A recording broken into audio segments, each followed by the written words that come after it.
Bonjour, suite à la dernière vidéo, on m'a posé des questions sur les logiciels que j'utilise pour faire une présentation de ce type.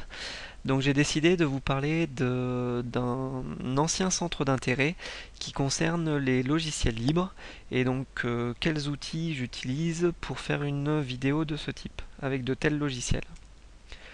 Donc les logiciels libres, je ne vais pas forcément rentrer dans le détail théorique de ce que c'est. Ce qu'il faut savoir, c'est que vous en utilisez certainement au quotidien. Par exemple, si vous tenez un blog et qu'il utilise WordPress, c'est un logiciel libre. Cela se caractérise par le fait que le code source est disponible. En général, il y a beaucoup de documentation et vous l'aurez remarqué, on vous propose souvent des mises à jour. Pourquoi? Parce que quand un logiciel est populaire, de nombreuses communautés se forment autour de ce logiciel. À partir du moment où le code est disponible, des développeurs peuvent le consulter pour détecter des failles de sécurité, améliorer le code ou alors ajouter des fonctionnalités qu'ils souhaitent. Et c'est ainsi que par exemple sur WordPress, il y a de nombreux plugins. Un autre point fort de tels logiciels, c'est que si vous voulez les utiliser, vous trouverez de l'aide, du support au travers de forums et de blogs. Donc vous trouverez des gens qui seront ravis de vous aider à partir du moment où vous voulez, à partir du moment où vous investissez dans la communauté. Enfin, pour la notion de gratuité, à partir du moment où le code est disponible, vous pouvez le récupérer, compiler le logiciel sur votre ordinateur et l'exécuter. Du coup, vous n'avez pas besoin d'aller en magasin et d'acheter la boîte. C'est pour ça qu'en général, les logiciels libres sont gratuits, mais ce n'est pas automatique. Donc il faut bien distinguer ces deux notions. Voilà pour une présentation générale.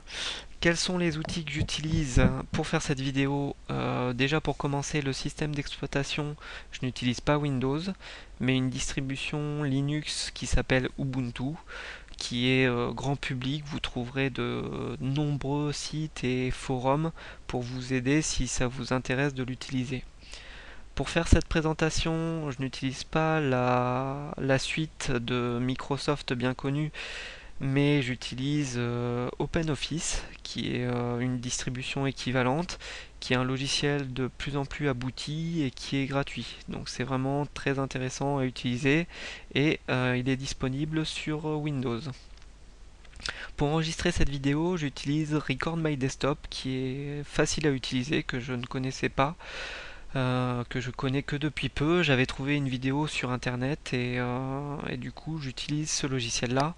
Par contre, je crois pas qu'il tourne sur Windows, mais vous trouverez un équivalent. J'avais trouvé un nom aussi, on m'avait présenté un logiciel qui tournait sur Windows, facile à utiliser pour faire ce type de vidéo.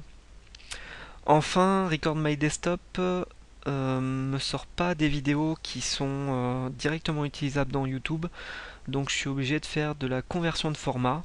Et là, pour ça, j'utilise un script perso qui se base sur MenCoder pour faire la conversion. Et Zenity, c'est juste pour ajouter une fenêtre graphique qui affiche l'état d'avancement de la conversion. Donc ça, c'est un petit script perso. Si ça vous intéresse, je pourrais vous le mettre à disposition.